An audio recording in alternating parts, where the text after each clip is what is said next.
Bonjour à tous et bienvenue pour ce nouveau live France DevOps. Est-ce que tout le monde m'entend bien? Je vous invite à envoyer un petit message dans le chat, un petit coucou, un petit bonjour, et puis une fois que j'ai quelques retours, on y va. Impeccable, ça a l'air de fonctionner. Quelques éléments logistiques avant de se lancer. Donc, vous voyez le chat en bas à droite. Juste à côté, il y a l'onglet questions. Je vous invite à poser vos questions au fur et à mesure de la présentation de Johan. Et on prendra un moment pour, à la fin pour les balayer et y répondre. Donc aujourd'hui, on accueille Johan Protin, consultant cloud chez Zenica, qui va nous parler FinOps et en particulier sur GCP. Johan, je te laisse te présenter et puis donner un brief aperçu de ce que tu vas nous dire aujourd'hui. Et puis, je te laisse la parole. Je me retire de la scène et je reviens dans 3/4 d'heure. À plus tard, bon courage. Très bien, merci. Eh bien, bonjour à tous. Bienvenue sur ce talk qui est prévu pour parler de FinOps de manière générale, mais aussi avec une expertise un peu plus sur Google Cloud. Donc, je vais me présenter un petit peu. Donc, je m'appelle Johan Protin. Je me considère comme un cloud spécialiste. Donc, je me suis expertisé sur les technos de Google Cloud. Et je suis aussi un expert e-commerce et j'ai travaillé de nombreuses années sur les aspects e-commerce. Et aujourd'hui, depuis 2010, je suis aussi CIO de mon entreprise qui s'appelle boutiquedubio.fr. Je vends des shampoings, des masques bio. Ça se voit pas trop sur le physique, mais ça le fait. Et aujourd'hui, je suis aussi chez Zenica en tant que consultant cloud pour lequel j'accompagne les clients dans la mise en place d'architecture, d'expertise, audit. Je fais du FinOps aussi. Je participe à la mise en place d'une expérience du dev au delivery de manière automatisée et aussi sur des formations sur Google Cloud. Vous avez les informations sur l'écran pour pouvoir accéder à mon LinkedIn, mon email.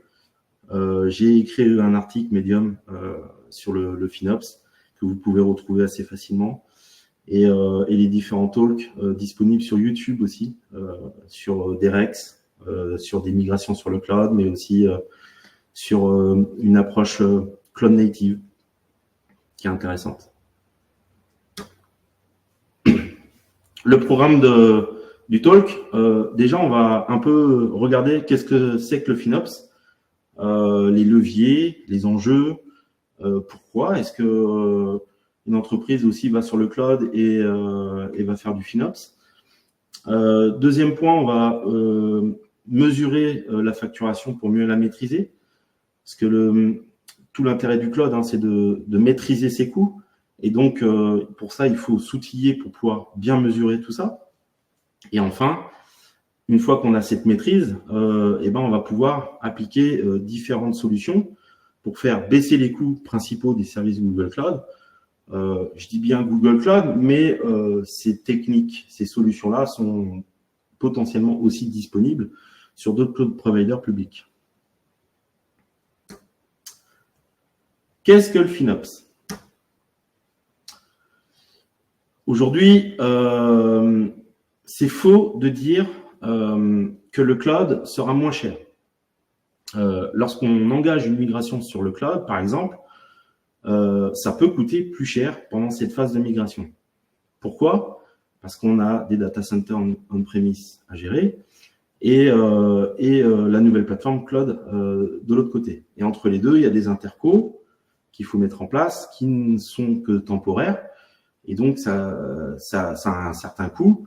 Et puis ensuite, le temps de traiter les migrations et les bascules d'applications, ça coûte aussi, ça peut coûter potentiellement cher. Beaucoup d'entreprises, moi je l'ai vu, c'est un constat de manière générale aussi, des entreprises qui ont de grosses factures cloud et qui sont lancées, potentiellement, elles ont aussi fait un retour en arrière. Mais pourquoi?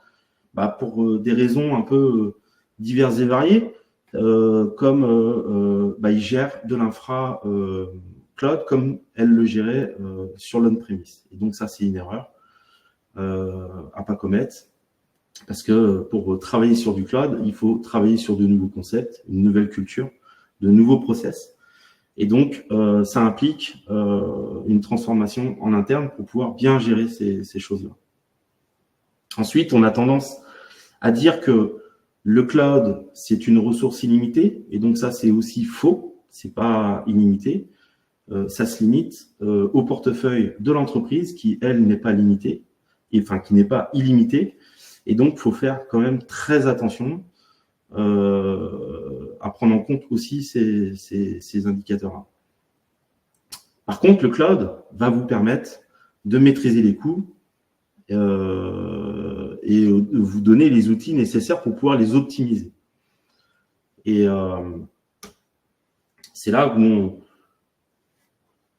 je m'intéresse véritablement que à la première ligne, qui est Flexera, qui propose des statistiques basées là-dessus, sur des statistiques cloud au niveau des entreprises. Et donc, c'est pas que le cloud ne respecte pas ses promesses, mais c'est plutôt les entreprises qui ne sont pas aujourd'hui adaptées à ce mode de dépense dès le départ, quand elle fait sa migration sur le cloud. Et donc, aujourd'hui, le constat de manière générale, c'est que 62% des entreprises en 2023 lancent des initiatives d'optimisation des coûts sur le cloud. Je vais vous raconter une petite histoire d'une entreprise, une entreprise fictive que j'ai créée dans mon imaginaire. Une petite histoire d'une entreprise qui fait sa migration vers le cloud. Dans un premier temps, je vais vous réexpliquer un petit peu ce qu'est des OPEX et des CAPEX, pour ceux qui ne savent pas. Des OPEX, ce sont des coûts en consommation de ressources. Donc, ça va être la facture d'électricité. Ça va être aussi du stockage, de la bande passante, au niveau des data centers on-premise, je parle. Les loyers des locaux, la maintenance, le personnel qui est engagé pour pouvoir maintenir tout ça. Et les CAPEX, ce sont le coût des serveurs, du stockage, du réseau, les licences qu'on va payer pour pouvoir utiliser des logiciels pour gérer son infrastructure. Et c'est aussi les services professionnels, genre de la prestation de services qui vont nous aider à maintenir un peu tout ça.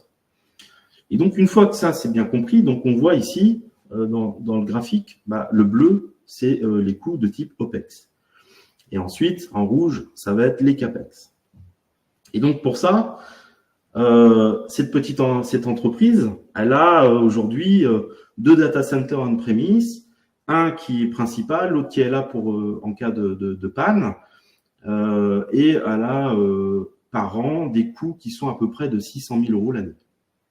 Et donc, elle a décidé de faire sa migration vers le cloud pour une des raisons qui est le coût de l'énergie qui avait été multiplié par 4.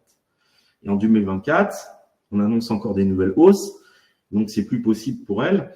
Elle veut absolument maîtriser ses coûts et se lancer sur le cloud.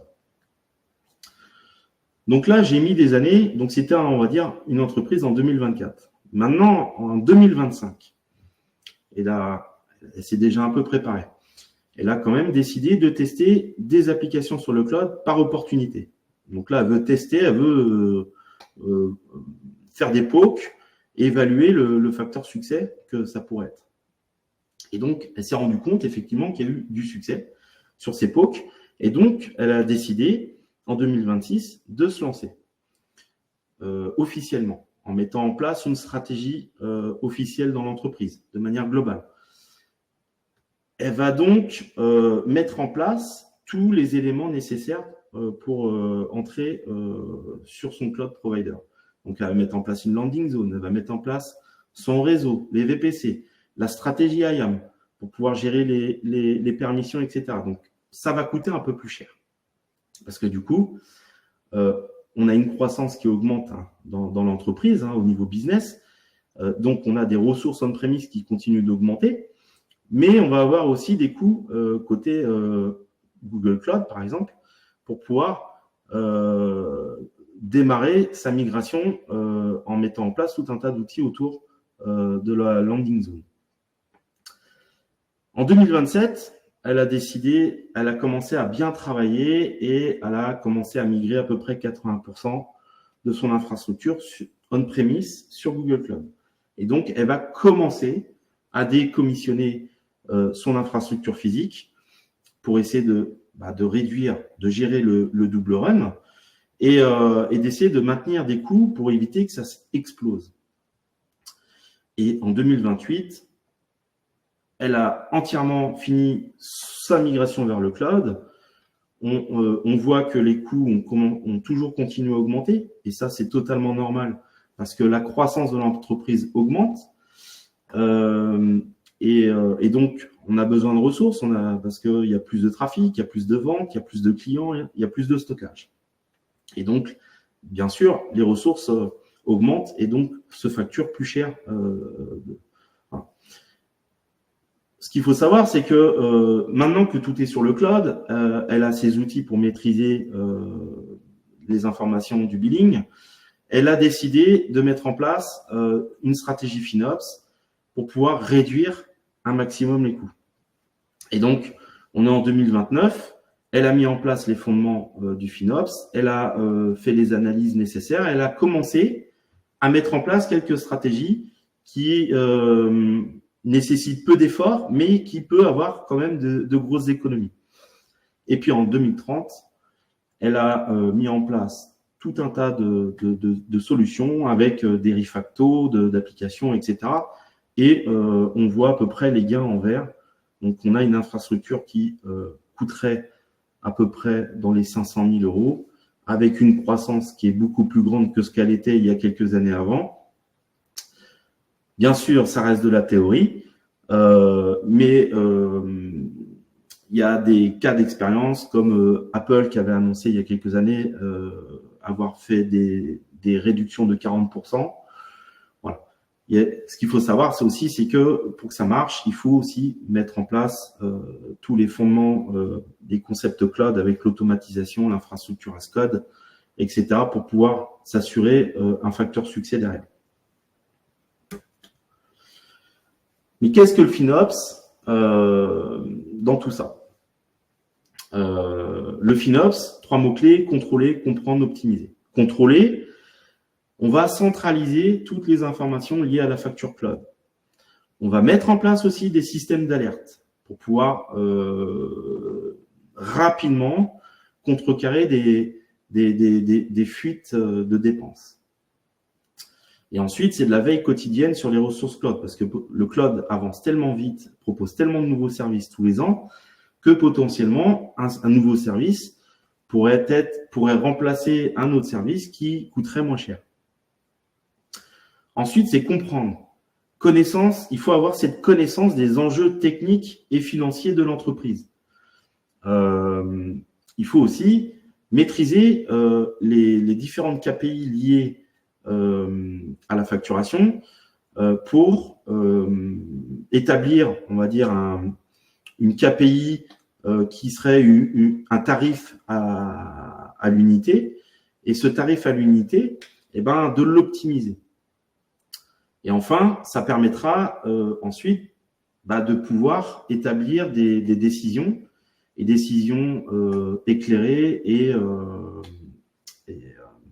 assez factuelles pour pouvoir faire des réductions de coûts. Et enfin, optimiser. Donc là, c'est la phase où en fait, on va lancer les optimisations des ressources qui peuvent, par exemple, des ressources sous-utilisées, par exemple. Adaptation aussi de la stratégie en fonction des besoins. Et ensuite, c'est diminuer la facture cloud mensuelle. Pour ça, plusieurs leviers d'optimisation des coûts. Donc, ce schéma-là, il est aussi adaptable avec d'autres cloud providers. La seule différence, c'est BigQuery ici à la fin. Mais dans tous les cas, les cloud providers proposent les mêmes choses. Donc, on va avoir, premier point, les engagements de ressources. Les engagements de ressources, c'est vous vous engagez à consommer tant de compute à l'année, et le cloud provider s'engage, lui, à réduire avec un pourcentage les coûts de ces ressources-là. On y verra un peu plus tard dans les solutions ce que ça implique. Ensuite, c'est le redimensionnement des machines. Quand on fait une migration sur le cloud, souvent, on fait une stratégie de type lift and shift, et donc on va prendre l'infrastructure on-premise et on va faire l'équivalent sur le cloud. Et du coup, potentiellement, c'est surdimensionné.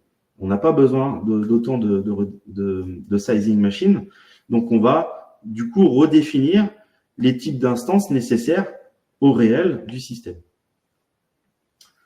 Planification, il est essentiel de mettre en place une stratégie d'allumage et d'extinction des ressources en fonction d'une plage d'horaire. Par exemple, pour des environnements de type non-prod, ce serait intéressant d'éteindre les ressources la nuit, parce qu'elles ne sont pas utilisées. Ensuite, on parle de ressources orphelines inutilisées. Souvent, dans une organisation, dans le cloud, des gens créent des projets et testent une VM. Souvent, une fois qu'il a fini son test, il revient plus. Et puis, la VM, elle est toujours utile. Elle est toujours là. Et elle facture toujours, tous les mois. Mais personne ne l'utilise. Donc, l'idée, c'est de mettre en place une stratégie qui va permettre d'aller chasser toutes ces ressources inutilisées et de les killer pour éviter que ça gonfle les factures. Ensuite, les cloud providers proposent des ressources préemptibles. Donc, c'est des ressources, on va utiliser la surcapacité de l'infrastructure du cloud provider. Donc là, Google va pouvoir fournir ce qu'on appelle des VM et ces VM vont nous coûter beaucoup moins cher. Ça peut aller jusqu'à à peu près 80%. Ensuite, on a les niveaux de stockage. Donc, si on prend du cloud storage, par exemple, on va y stocker masse de fichiers. Et ces fichiers, il y a en fonction de comment elle est lue, si elle est lue très souvent, plusieurs fois par jour, une fois toutes les 2 semaines, une fois par mois ou plus du tout. On va avoir des classes de stockage qui vont nous permettre d'établir que tel fichier, il est lu qu'une fois par mois, je vais le mettre sur telle classe de stockage. Ça va me coûter moins cher en stockage, mais ça va me coûter un peu plus cher à la lecture. Ensuite, les architectures, bien sûr, ça implique derrière, surtout si on fait du lift and shift, c'est de revoir les architectures qui ont été migrées sur le cloud et d'utiliser des services beaucoup plus efficaces.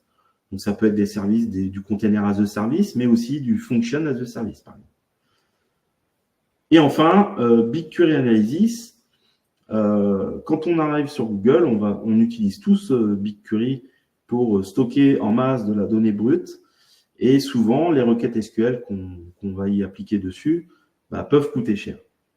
Et donc, l'idée, c'est d'optimiser l'ensemble des coûts des requêtes. Et donc, pour ça, il y a des techniques qu'on va voir un peu plus tard.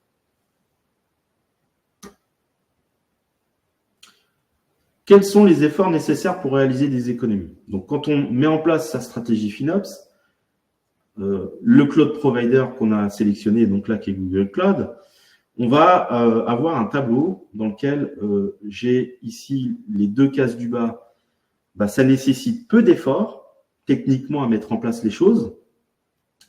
Et les 2 cases du haut, il faut un effort important pour les mettre en place. Par contre, les 2 cases de gauche, derrière, ça génère peu d'économies, donc peu de gains.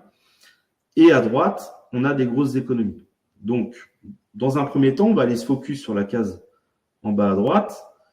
Donc, on va avoir les engagements des ressources que les cloud providers proposent. On va proposer BigQuery Slot qui va optimiser les instances qui vont vous permettre de faire des requêtes sur BigQuery.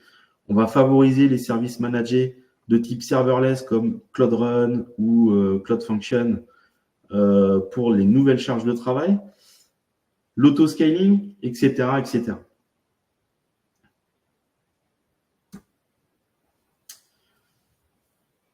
Maintenant, il faut bien mesurer la facturation pour mieux la maîtriser. Et pour ça, il y a un outil qui est très important, qui est le dashboard de billing de la console Google Cloud.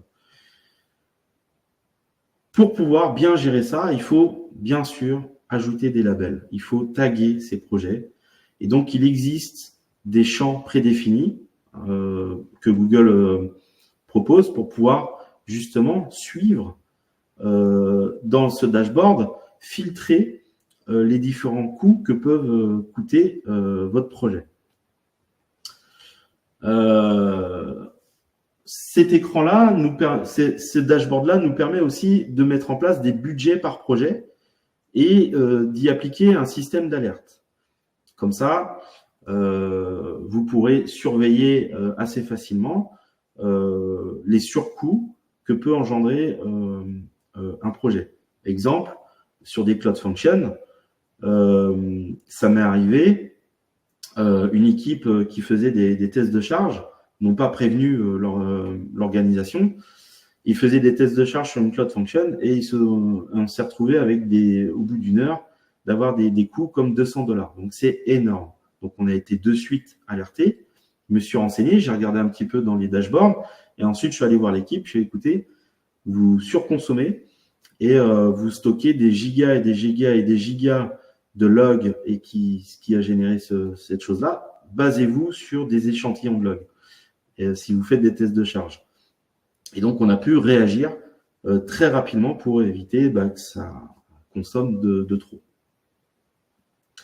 On peut aussi faire des exports sur BigQuery de toute la data de la facturation, ce qui permettra ensuite de l'exploiter depuis un outil externe qu'on va voir un petit peu après, qui nous permettra de faire des analyses, des optimisations de coûts. Et donc, cet outil-là, c'est le Billboard de Looker Studio. Si vous ne le connaissez pas, vous pouvez le rechercher sur Google. Je peux même vous donner le lien, si vous voulez, dans le chat. Et donc, cette documentation vous permet d'installer sur Looker Studio un dashboard complet, plus précis, plus business aussi, parce que ça va permettre de vulgariser par des graphiques, des camemberts, des tableaux sur des personnes qui ont plus une vision business et même produit. Voilà, comprendre aussi un petit peu les coûts qu'apporte le cloud. Mais techniquement, ça va aussi nous permettre de visualiser quelles ressources au plus fin du détail pour voir ce qui coûte le plus cher et comment je vais pouvoir ensuite optimiser ces coûts-là.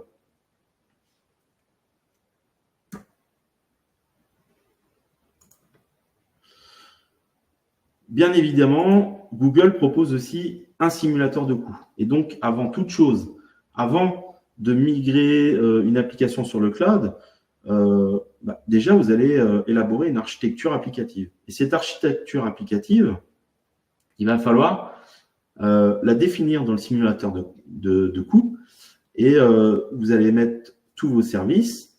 Vous allez aussi mettre en place une estimation de trafic, de charge, de travail pour pouvoir ensuite avoir aussi les coûts réseau que ça peut engendrer. Et ainsi, vous pourrez télécharger en CSV ces coûts-là et de pouvoir ensuite être force de proposition auprès de votre direction pour pouvoir avoir des budgets en disant voilà, on a ambition pour faire telle transformation de telle application avec telle architecture. Voilà les coûts que ça va engendrer une fois en production et en non-prod.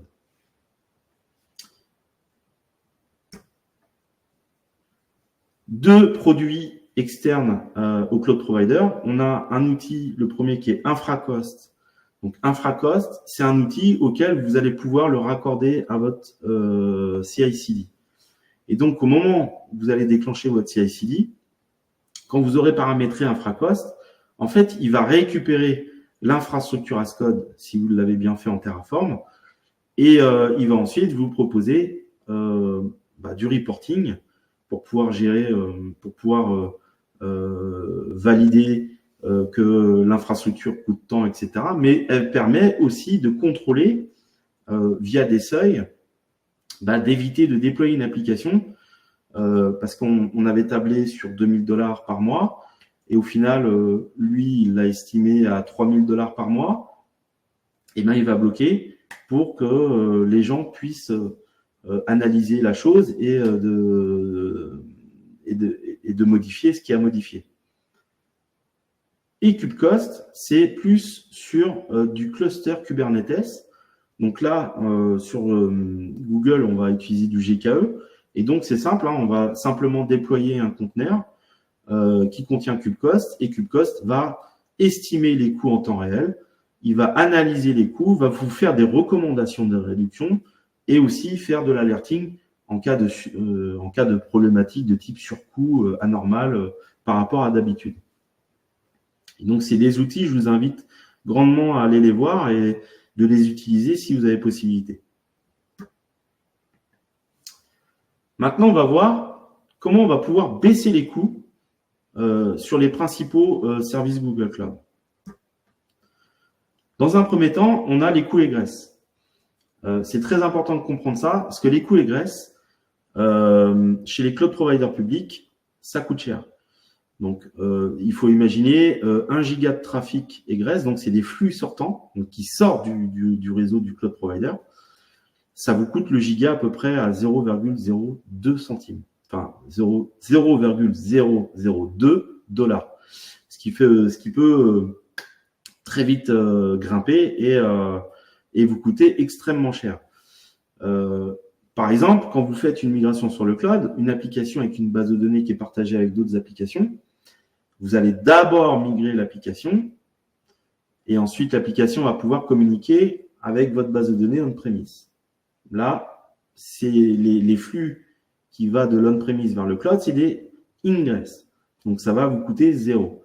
Par contre, si vous faites l'inverse, si vous déployez la base de données avant l'application, quand l'application on-premise va aller requêter la base de données sur le cloud, les flux deviennent sortants, donc égresse, et là, vous allez payer. Et donc, il faut réfléchir pendant cette phase-là de faire les bonnes choses en termes d'architecture.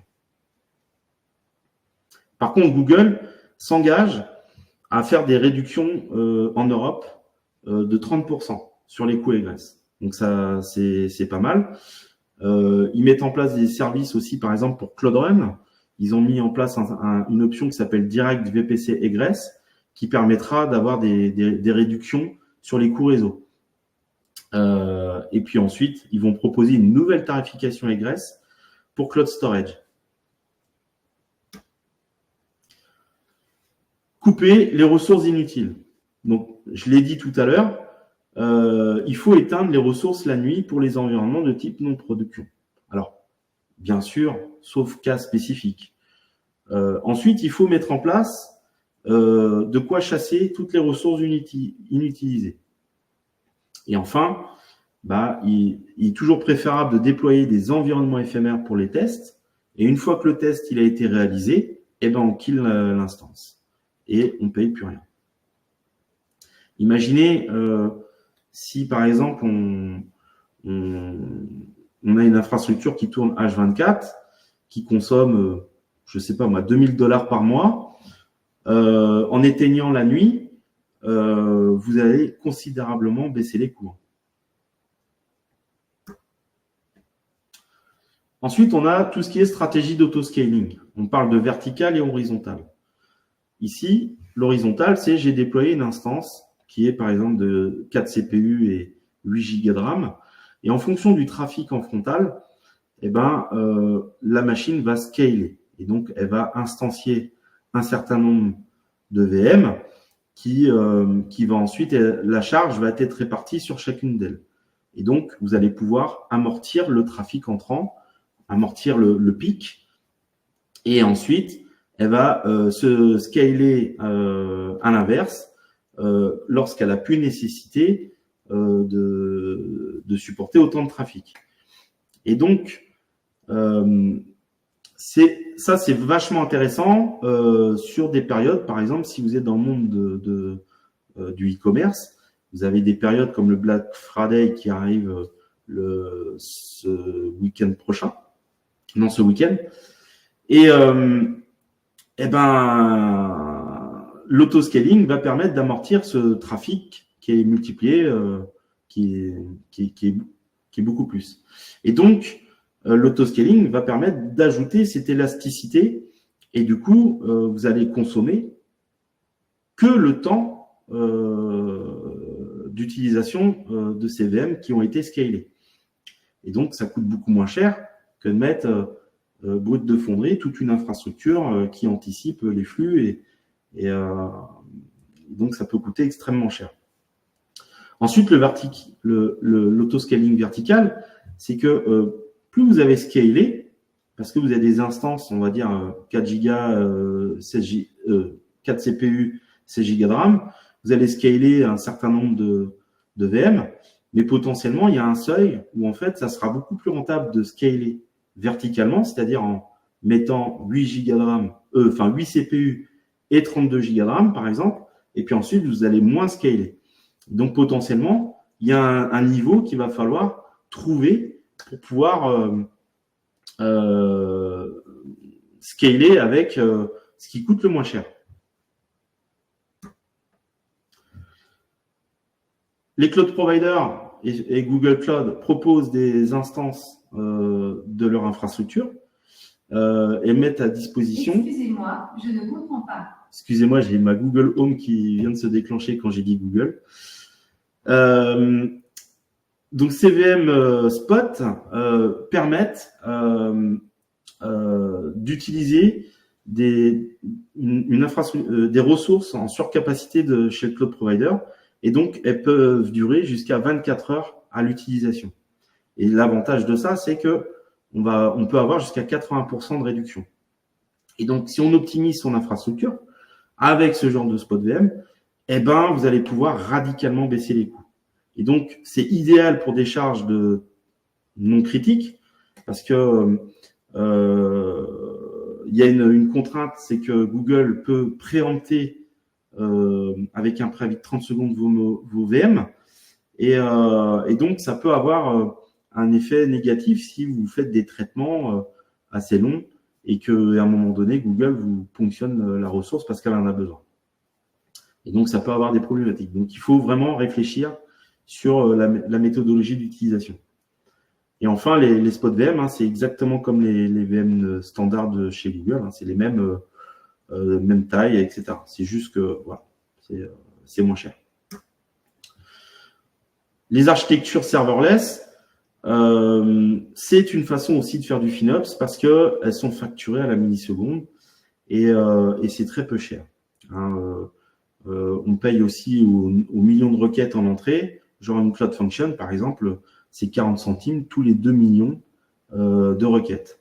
Donc, imaginez le coût à la fin. Mais c'est aussi facturé en fonction du temps de CPU et le temps de mémoire utilisé. Cloud Run, c'est du container as a service, donc du coup, pareil, on va aussi payer autant du CPU, de mémoire, mais aussi le stockage de l'instance du Cloud Run. Et enfin, App Engine, qui est la solution PaaS de Google et qui est serverless derrière, c'est pareil, c'est du temps au CPU, mémoire, stockage, mais aussi trafic réseau, parce que quand on utilise App Engine, derrière, ça crée un load balancer, ça met en place les WAF nécessaires pour faire les protections d'attaque DDoS et de brute force, etc. Sur du storage, donc Cloud Storage, par exemple, vous pouvez mettre en place une stratégie d'archivage de vos fichiers de manière automatisée. Donc, il y a 4 niveaux de classe. On a le standard, c'est à chaud, c'est-à-dire que la donnée, elle est disponible comme on veut à la lecture. Ça coûte très peu cher à la lecture, mais par contre, ça coûte plus cher à stocker. Et l'idée, c'est que si vous avez une stratégie de rétention de données, avec des réglementations, vous devez garder les données pendant 6 ans, par exemple, et ben, vous pouvez mettre en place, voilà, au bout de, si les données sont lues 1 à 2 fois par semaine ou 1 fois par mois, vous allez mettre du nearline ou du codeline, et puis si les données, vous allez les lire peut-être 1 fois l'année, vous allez les archiver. Et donc, ça va plus la classe va vers la droite comme archive, moins le stockage va vous coûter. Par contre, si vous les lisez, vont vous coûter un peu plus cher que si vous êtes en standard. Google a récemment sorti une option qui s'appelle Autoclass, et donc elle va aussi faire elle peut faire ce travail-là à votre place.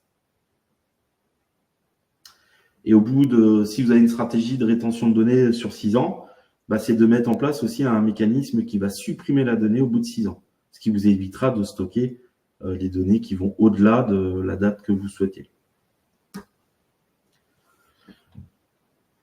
BigQuery Slot. Donc BigQuery Slot, qu'est-ce que c'est? Les slots, ce sont des unités de capacité de calcul. Donc en fait, quand vous faites une requête SQL, derrière, ça va utiliser des slots. Et donc Google, pour pouvoir optimiser un peu tout ça, ils vont vous permettre d'utiliser des slots pour pouvoir optimiser les coûts à l'utilisation, mais vous pourrez aussi même les réserver. Comme vous réservez des CPU et de la RAM à l'année pour avoir un pourcentage de réduction. Et ensuite, ils vous garantissent, parce que les slots se scale, donc vous pourrez payer que ce que vous consommez en termes de slots, et donc vous pourrez gérer les cas de pic de trafic. Par défaut, Google propose des Sustained Use Discounts, donc des SUD. Et donc, c'est pas très carbone cette solution, parce que si votre machine tourne, par exemple, à 50% du mois, ça veut dire qu'elle est allumée 50% du mois, Google, automatiquement, va vous faire une remise de 10%. Donc là, on voit ici, sur le schéma, 50%, c'est à peu près là. Si je grimpe, je suis à 10%. Et donc, si je l'utilise H24, 7 jours sur 7 pendant un mois, Google va me donner 30% de réduction. Bien sûr, ça a l'objectif de pouvoir consommer sur Google. Et d'augmenter les factures. Et ça vous permet aussi d'établir une stratégie. Si j'atteins 20 à 25%, je la fais tourner un peu plus, et puis du coup j'ai une réduction et je vois si c'est rentable ou si c'est pas rentable. Mais cette solution-là, elle n'est pas très carbone, parce que ça nécessite à ce que vous consommiez de la ressource, et plus vous consommez de la ressource, et plus vous aurez de réduction. Pas très green.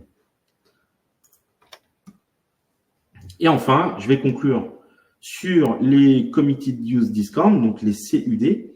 Donc là, c'est les cloud providers proposent tous leur campagne de réduction basée sur des engagements de ressources. Et donc, Google va vous proposer de vous engager sur des ressources sur 1 an ou 3 ans, et s'engagent, eux, de leur côté, quand vous les utilisez, d'avoir une réduction. Et donc, ce premier niveau de réduction, ça s'appelle les Resource-Based CUD. Donc là, on est sur du Compute Engine, ou du Google Kubernetes Engine en mode standard. Donc, dans le dashboard du billing, vous avez un écran qui va vous permettre d'observer à l'année ce que vous consommez en moyenne en termes de CPU et de RAM suivant telle machine, enfin tel type de machine, et aussi dans telle région. Une fois que vous avez cette information-là, vous pouvez créer une campagne.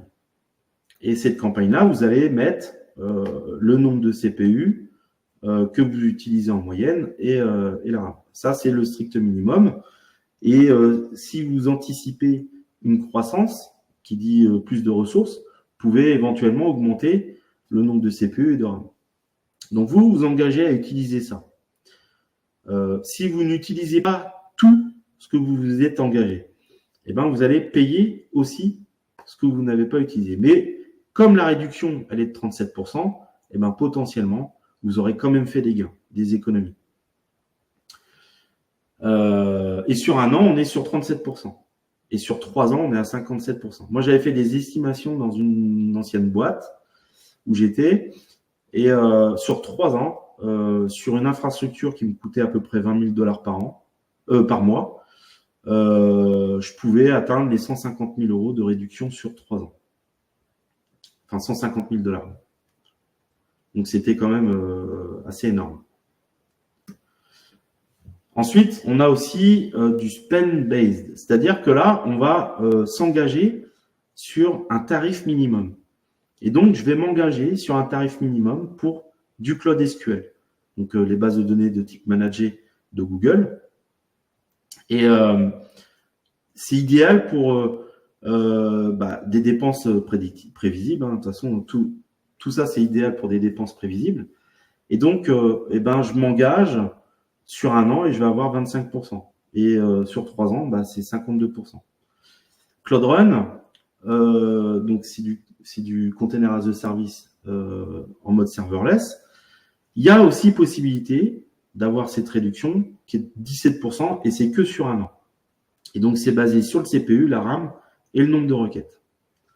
Et enfin, GKE, donc qui est Google Kubernetes Engine, cette fois-ci en mode autopilote. On va pouvoir appliquer ça sur du CPU, de la mémoire, mais aussi le stockage éphémère généré par les pods. Et donc, 20% sur 1 an et 45% sur 3 ans. Et donc, ça, c'est sans toucher votre infrastructure. Moi, je peux intervenir.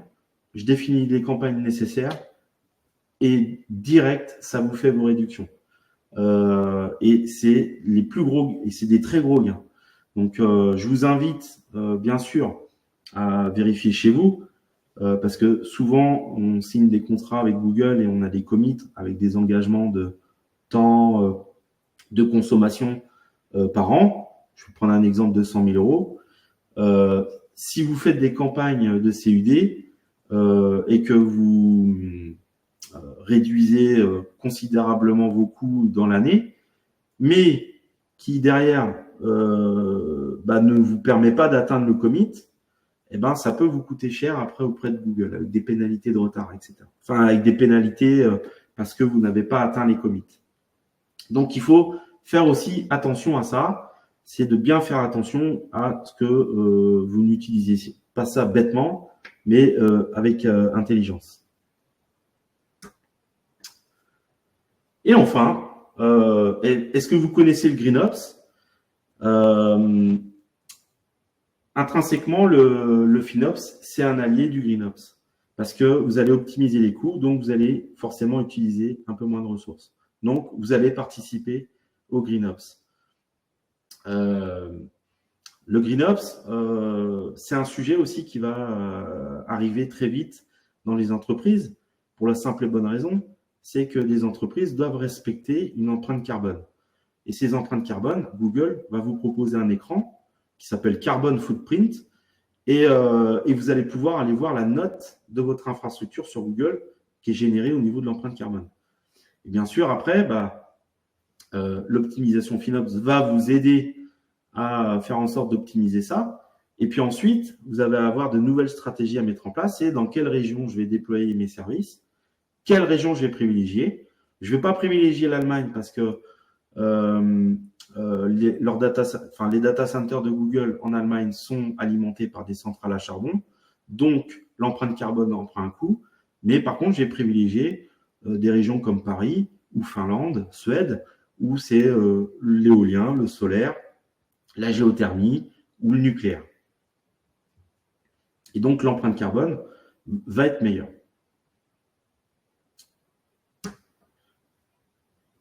Est-ce que vous avez des questions pour cette séance? Je vois qu'il y a des questions qui ont été posées. Ouais, merci Johan. En effet, on a 2 questions qui ont été posées. Je ne sais pas si tu les vois, je te laisse les lire. Alors, quel est ton avis sur les recommandations proposées dans le billing GCP? Écoute, dans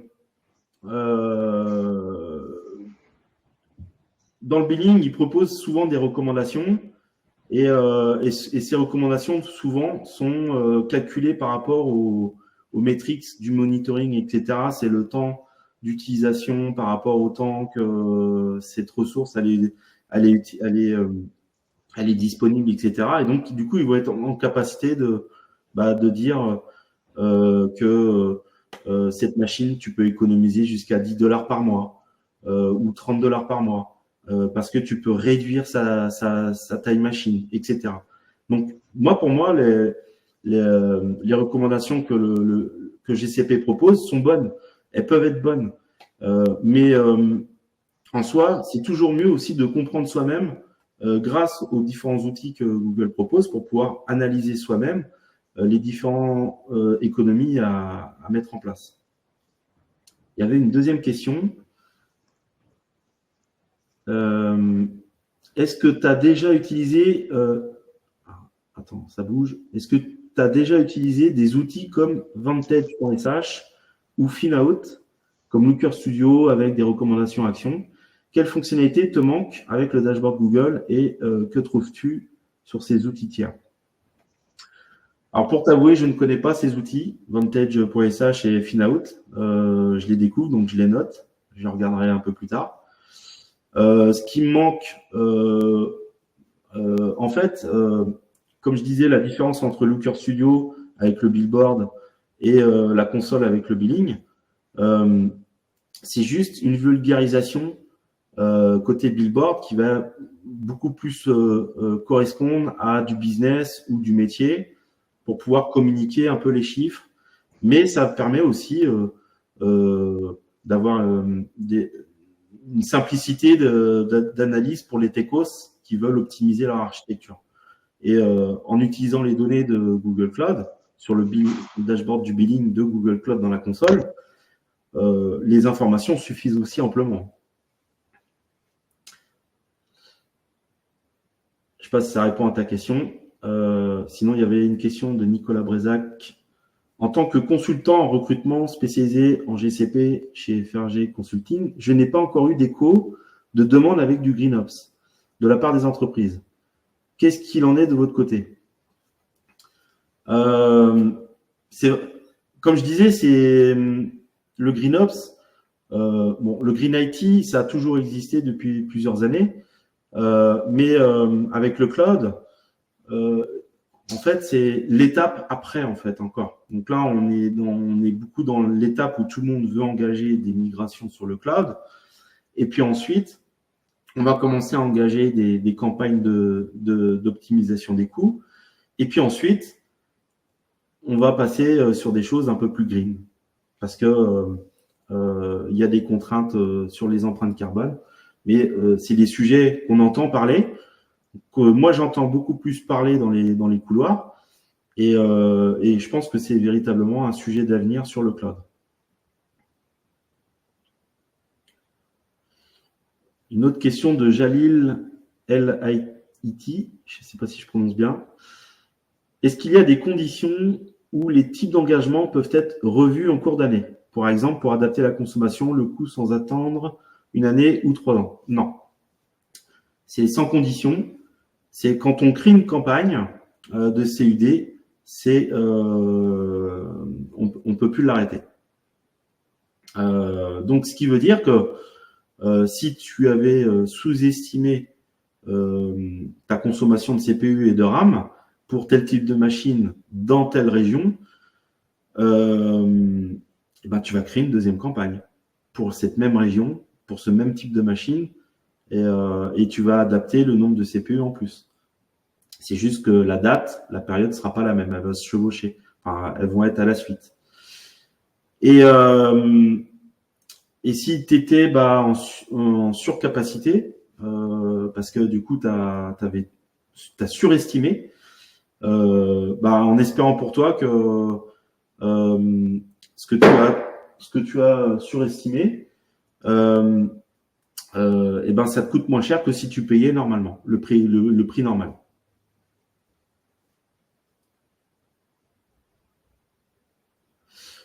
Une question de Nizar Melki. Merci Joanne pour la présentation. Merci à toi. Comment collaborer avec le département de finance et achat avec ce nouveau modèle? Comment collaborer?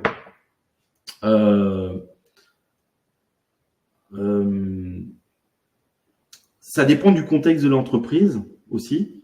Plus une entreprise est petite, plus c'est facile de parler avec la finance et de collaborer, de mettre en place des process. Quand on est dans plutôt des grands groupes, j'ai pas la réponse, la recette miracle. Mais il faut absolument engager une collaboration avec la finance, avec la tech et produit business. C'est essentiel pour pouvoir mettre en place des optimisations des coûts, parce que celui qui paye les factures à la fin de mois, c'est l'équipe finance. Et donc, bien sûr, c'est avec eux qu'il va falloir définir une roadmap, FinOps par exemple, et engager ensuite des investissements pour pouvoir mettre en place ces optimisations. Mais il faut aussi que ça soit des optimisations intelligentes. Si j'ai un service que je paye $15 par mois et que je suis en capacité de réduire par 2, et j'engage derrière des développements sur 2 jours, et que mon développeur il me coûte entre 500 et 700 euros par jour, bah, j'ai 10 ans de rentabilité, quoi. Donc ça veut dire que je vais laisser les $15. Par contre, je vais prioriser les optimisations où je vais vraiment avoir des gros gains et où je vais avoir un retour sur l'investissement très rapidement, quoi.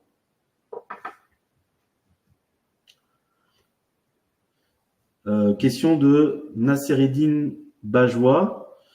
Est-ce que tu en sais plus sur le Data Act qui permettrait à terme, il me semble d'ici 3 ans, d'abolir les coûts et graisses qui sont en réalité frais de lock-in, empêchant les entreprises de changer de cloud de provider, plus particulièrement sur la partie interopérabilité. Alors, je ne me suis pas encore intéressé sur le Data Act, mais j'en ai entendu parler et je pense que je vais regarder ça. Et du coup, ça serait cool. Par contre, ça serait très mauvais pour les cloud providers français parce que pour eux, c'est un des arguments principaux, c'est qu'ils ne proposent les coûts et graisses sont de 0 chez OVH Cloud, par exemple, ou Scaleway.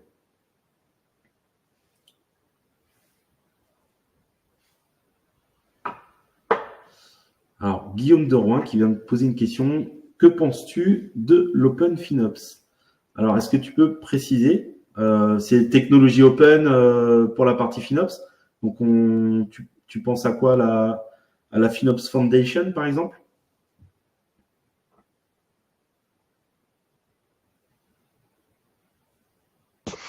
Guillaume, tu peux préciser dans le chat si tu le souhaites.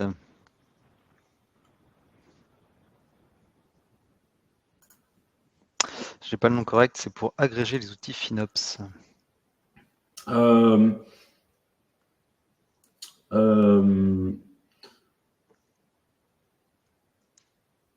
J'ai pas de réponse là à l'instant T. Mais les outils FinOps, comme je disais tout à l'heure, on a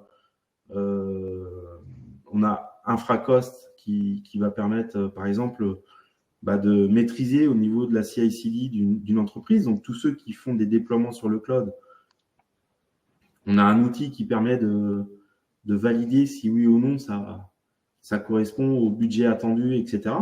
Et en plus, qui fournit des recommandations. Et puis ensuite, après, on a le cloud provider qui fournit tous les outils nécessaires. Il fournit aussi les exports sur BigQuery pour pouvoir permettre de requêter dessus et de faire ses propres analyses. À voir. Après, pour l'instant, je ne connais pas d'outil ultime qui fait l'agrégation du FinOps de plein d'outils en un seul, si c'est ça ta question.